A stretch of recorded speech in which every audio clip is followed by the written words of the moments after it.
என்னை பொறுத்தமட்டில் இன்றைய காலகட்டத்தில் தமிழகத்தில் இன்னும் திட்டங்கள் இங்க ஒரு பொங்கல் பரிசு கொடுத்தா பல லட்சம் பேர் எங்களுக்கு அந்த பரிசு வேண்டாம் என்று சொல்லுகின்ற நிலை தமிழகத்தில் இருக்கிறது. இது மிகவும் கவலை அளிக்கக்கூடியது.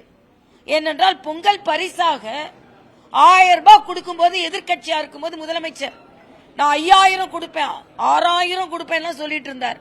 ஆனா தாங்கள் ஆட்சிக்கு வந்த பின்பு மக்களின் நலன் உதாசீனப்படுத்தப்படுகிறது என்பதை நான் வலிமையாக கண்டனத்தை இங்கே பதிவு செய்கிறேன்.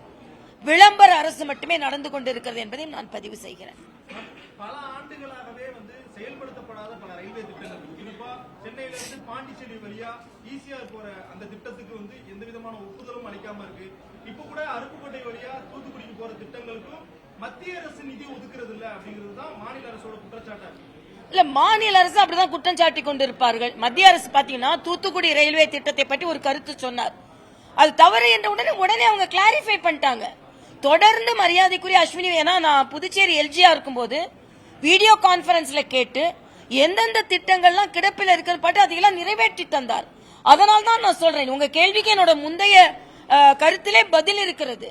வேகப்படுத்தாததற்கு காரணம் இங்கே அந்த அந்த சங்கத்தை, ரயில்வே சங்கத்தை சார்ந்தவர்கள் இன்னொன்னு கேட்கிறாங்க, அந்தந்த மாவட்டத்திற்கு ரயில்வே அதிகாரி இருக்கணும், அப்பதான் விரைவுபடுத்த முடியும். கொஞ்சம் வேற மாதிரி யோசித்து சிந்திச்சு செய்யுங்களேன் என்றதான் எனது கருத்து.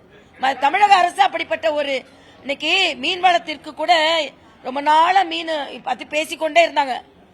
நாங்க வந்த பிறகுதான் மீன்வளத்திற்கு என்று தனி அமைச்சகத்தை கொண்டு வந்தோம். அதே மாதிரி சில விஷயங்களை கொண்டு வாங்க அப்படின்னு சொல்றதுதான். ரயில்வே பொறுத்தவரை கேபினெட் மினிஸ்டர் இருக்காரு, ஸ்டேட் மினிஸ்டர் இருக்காங்க, ஒருத்தர் 2 பேர் இருக்க முடியும். ஒவ்வொரு ஸ்டேட்டுக்கு ஒரு மினிஸ்டர் எப்படி இருக்கிறாங்களே, கேரளால இருக்கிறாங்களே. விரைவுபடுத்த இல்ல அந்த சங்கத்தை சார்ந்தவர்கள் அது ஏன் அப்படிலாம் இருந்தா நல்லது அப்படின்னு. நீங்க தான் ஜெயிலுக்கு அமைச்சர் வைக்கிறீங்களா, அப்புறம் ஏன் ஒரு ரயிலுக்கு ஒரு அமைச்சர் வச்சா என்னன்னு நான் கேட்கிறேன்.